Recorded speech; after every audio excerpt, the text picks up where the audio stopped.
दोस्तों नमस्कार, मैं हूं डॉक्टर सुधीर शर्मा और आज जो मैं अपना वीडियो अपलोड करने जा रहा हूं उसका टॉपिक है जिस रिश्ते में कभी बहुत प्यार होता था वहां अब तकरार और बेरुखी कैसे आ गई। आइए इस राज को समझें। राज वो होता है मित्रों जिसको मालूम पड़ जाने के बाद आपको पीछे की पूरी कहानी साफ समझ में आ जाती है, जो पहले उलझन का कारण थी, कन्फ्यूज़न पैदा करती थी, जिसको समझने में गलती होती थी, पूरी कहानी समझ में आ जाती है। यही बात रिश्तों के ऊपर लागू है। जहाँ पहले बहुत प्रेम था, अब खटास कैसे आ गई, दरार कैसे आ गई, कैसे लड़ाई झगड़ा बहुत होता है, एक दूसरे से रूसे नाराज रहने लगे हैं वही लोग जो कभी बहुत गहरा प्यार करते थे। भाई बहन हो सकते हैं, पति पत्नी हो सकते हैं, ससुराल में कोई रिश्ता हो सकता है, पड़ोसी से हो सकता है, ऑफिस में हो सकता है। कभी बहुत अच्छी दोस्ती थी, बहुत अच्छा मिठास से भरा हुआ रिश्ता था, प्रेम की महक थी उसमें, और अब सब कुछ बदल गया है। ऐसा कैसे हो जाता है, उस राज की चर्चा आज मैं आपसे करूंगा। पिछले हफ्ते मेरे एक दोस्त ने मुझको अपने घर बुलाया। वहाँ जाकर मालूम पड़ा कि उनकी जो बेटी जिसकी शादी 8-9 महीने पहले करी थी, अब ससुराल वालों से, खासकर अपनी सास से बहुत नाराज होकर घर आ गई है, वापस जाने का नाम नहीं ले रही है। मैंने प्रिया को पास बिठाकर प्यार भरे लहजे में पूछा, प्रिया ससुराल वापस क्यों नहीं जा रही हो? उसकी आंखों में आंसू आ गए और आवाज़ में गुस्सा भर गया। बोली, मेरी सास जो है वो बिल्कुल नहीं चाहती है कि मैं उनके साथ रहूं। मेरे सारे जितने सुख हैं, खुशियां हैं, उनके ऊपर ग्रहण लगा दिया है। बहुत ही गलत तरह से व्यवहार मेरे साथ हो रहा है। तो मैं अगर अपने पति से कहती हूँ कि हम अलग रहेंगे तो उसके लिए वो राजी नहीं है। प्रिया का पति सुमित अपने माँ बाप की इकलौता बेटा है। 2 बहनें हैं, उनकी शादी हो चुकी है, वो इस शहर से बहुत दूर रहती हैं। जब प्रिया के आंसू कुछ रुक गए तब मैंने वार्तालाप को आगे बढ़ाते हुए पूछा, ऐसा क्या हो गया? शादी के 3-4 महीने के बाद मैं तुमसे मिला था, तुम बहुत खुश थी ससुराल में। तुम्हारा कहना था कि तुम्हें माता पिता की जैसा प्यार करते हैं तुम्हारे सास ससुर। फिर क्या बदल गया, कैसे बदल गया?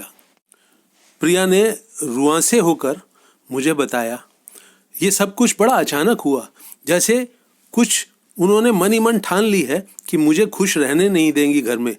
मेरा तलाक चाहती हैं क्या वो? मैंने कहा, ऐसी गलत बात मुंह से मत निकालो, ये बात ठीक नहीं है। मेरे को जहाँ तक अंदाजा है तुम बहुत तारीफ करती थी तो कुछ उसमें अच्छे गुण होंगे ही। वो बोली, गुण कभी रहे होंगे, अभी तो हर जगह हर छोटे बड़े काम पे मुझे टोका जाता है, शर्मिंदा किया जाता है। कोई घर बाहर से घर में आता है उसके सामने शर्मिंदा किया जाता है। मेरे मायके वालों को भी वो नहीं छोड़ती हैं, कुछ ना कुछ उनको भी भला बुरा सुनाती रहती हैं। तो दोस्तों, मतलब ये हुआ कि प्रिया जो है वो अपनी ससुराल में खास करके सास से बहुत ज़्यादा नाखुश थी। पति को वो अपने कहे पर चला नहीं पा रही थी और उसकी ज़िंदगी जो है अब वो बहुत दुखों से, परेशानियों से, रोने धोने से, लड़ाई झगड़े से भर गई थी। तो शादी के शुरुआती 2-3 महीनों में जिस सास की वो बहुत तारीफ करती थी, अचानक वो सास उसके लिए बहुत ज़्यादा खराब हो गई। तो बात मेरी समझ में कुछ कुछ आ गई थी, पर प्रिया को कुछ भी समझाने से पहले मैंने एक बारी सास से बात करने की भी ठानी और एक 3 व्हीलर पकड़कर उसकी ससुराल पहुंच गया। उन लोगों को भी मैं अच्छी तरह से जानता था। मेरा गंभीर चेहरा देखकर वो सब भांप गए। सास, ससुर और बेटा सुमित तीनों भांप गए कि मैं जरूर प्रिया की बात करने आया हूँ। तो सास ने जैसे ही मौका मिला अपने दिल की भड़ास निकालनी शुरू कर दी, गुस्से से भरकर, नाराजगी से भरकर। उसने बताया, प्रिया जो है वो छोटे बड़े का, किसी का ना छोटों से प्यार करती है ना बड़ों का आदर सम्मान करती है। मेरे घर में कोई बाहर से आ जाता है, अजीब सा मुंह फुलाकर घूमती रहती है। चाय बनाने को कहो तो ऐसे जैसे कि किसी ने उसके ऊपर बहुत बड़ा जोर डाल दिया हो। सब कुछ अनिच्छा से करती है। मेरे यहाँ मेरे करीबी रिश्तेदार, सहेलियाँ आती थी, बहुत खुश होती थी। मेरे घर का माहौल बहुत अच्छा था, लेकिन प्रिया ने आके सब बिगाड़ दिया, सबकी नज़रों में मुझे गिरा दिया है। मेरी कोई बात नहीं सुनती, हमेशा उल्टा बोलती है, हमेशा मुंह फुलाकर घूमती है। मेरे बेटे को, सुमित को, मेरे खिलाफ भड़काती है। पता नहीं उसको क्या पागलपन सवार हो जाता है। कभी कभी गुस्से से बहुत चिल्लाती है, चीज़ें भी तोड़ फोड़ चुकी है घर में। मैंने उसकी सास से भी वही बात कही जो प्रिया से कही थी। शादी के 2-3 महीने के बाद जब मैं प्रिया से मिला था, वो आपकी बहुत तारीफ करती थी। फिर ये अचानक क्या हो गया है? हुआ क्या है? उस लड़की का दिमाग खराब हो गया है। बार बार बेटे के ऊपर जोर डालती है कि ये इस घर से छोड़कर अलग रहो। इस बुढ़ापे में हमारा कौन सा आ रहा है सुमित के अलावा? बहू भी मिली तो ऐसी कि वो हमारी ही जड़ें काट रही है, हमें ही दुख पहुंचाना चाहती है, हमें परेशानी में डालना चाहती है। बहू और सास दोनों की बातों को काफ़ी देर सुनने के बाद मुझे समझ में आ गया वो घटना जहाँ से इनके बीच रिश्ते खराब होने शुरू हुए थे। 5-6 महीने पहले प्रिया अपनी बहुत खास सहेली के बर्थडे पार्टी में जाने को पूरी तरह से तैयार थी। तभी सास ने बताया कि उसके सिर में बहुत तेज दर्द हो रहा है, तबीयत बहुत खराब लग रही है। सुमित ने पूरी तरह से तैयार हो गई प्रिया को पार्टी में ले जाने से इनकार कर दिया। इस बात से प्रिया बहुत ज़्यादा नाराज हुई थी।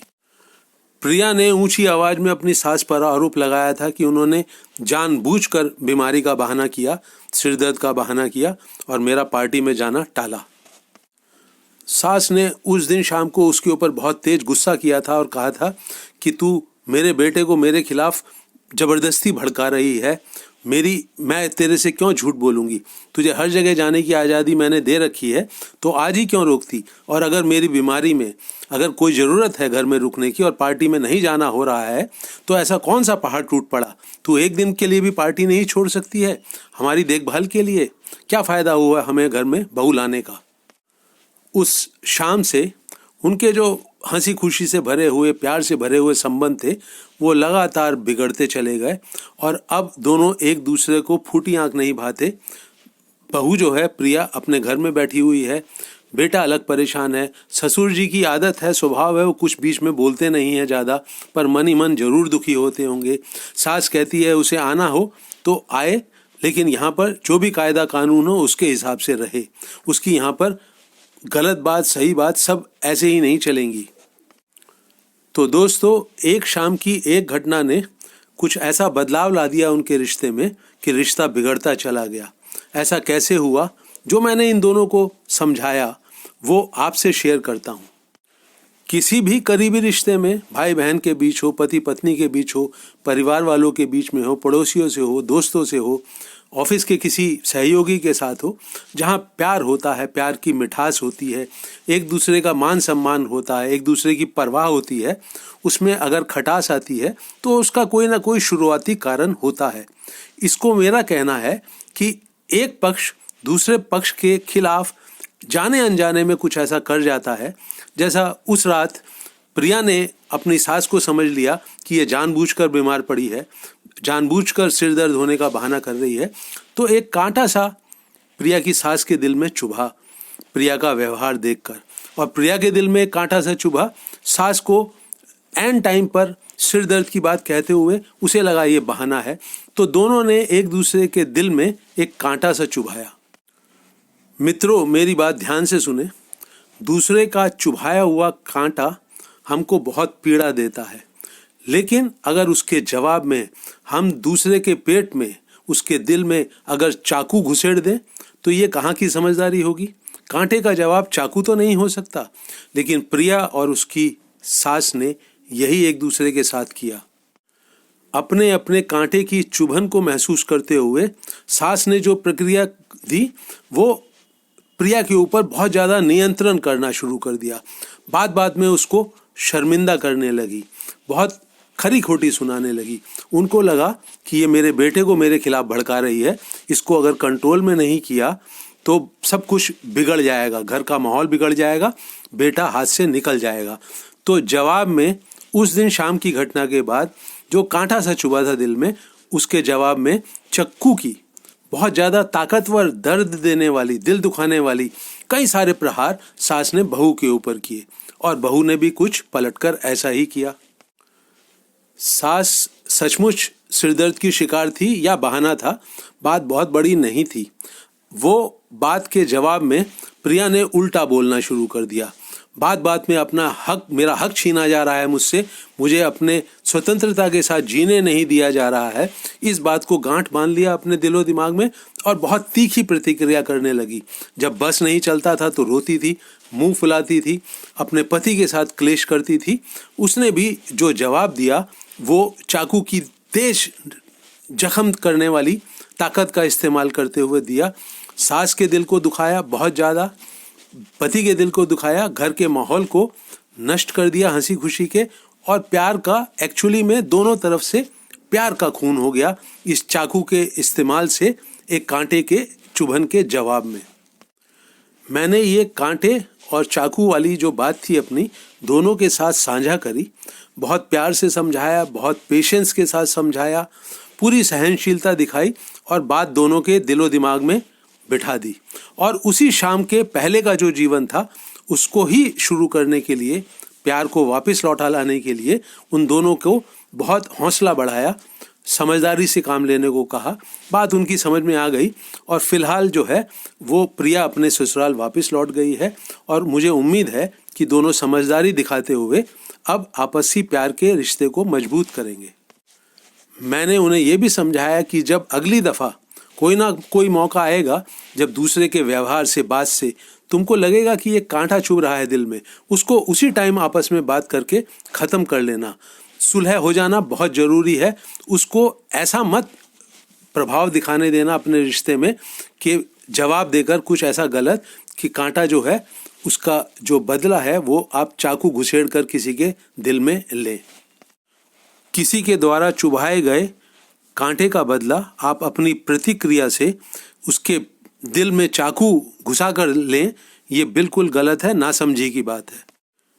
ये समझदारी की बात कभी ना भूलें कि अपना कांटा बहुत ज़्यादा पीड़ा देता है, लेकिन अपने द्वारा घुसाया गया किसी के दिल में चाकू नज़र नहीं आता, उतना ज़्यादा पीड़ा देने वाला नहीं प्रतीत होता है। ये भूल कभी ना करें। तो दोस्तों, अपने इस वीडियो को मैं यहीं रोक रहा हूँ। मुझे उम्मीद है ये आपको उपयोगी लगेगा। इसे आप लाइक भी करेंगे और अपने करीबी लोगों के साथ शेयर भी करेंगे। मेरे YouTube चैनल हैप्पीनेस सीक्रेट को खुद भी सब्सक्राइब करें और अपने करीबी लोगों से भी कराएं। आपकी जो राय और सुझाव है वो कमेंट सेक्शन में अवश्य लिखें। इस वीडियो को अंत तक वॉच करने के लिए आप सभी मित्रों का धन्यवाद।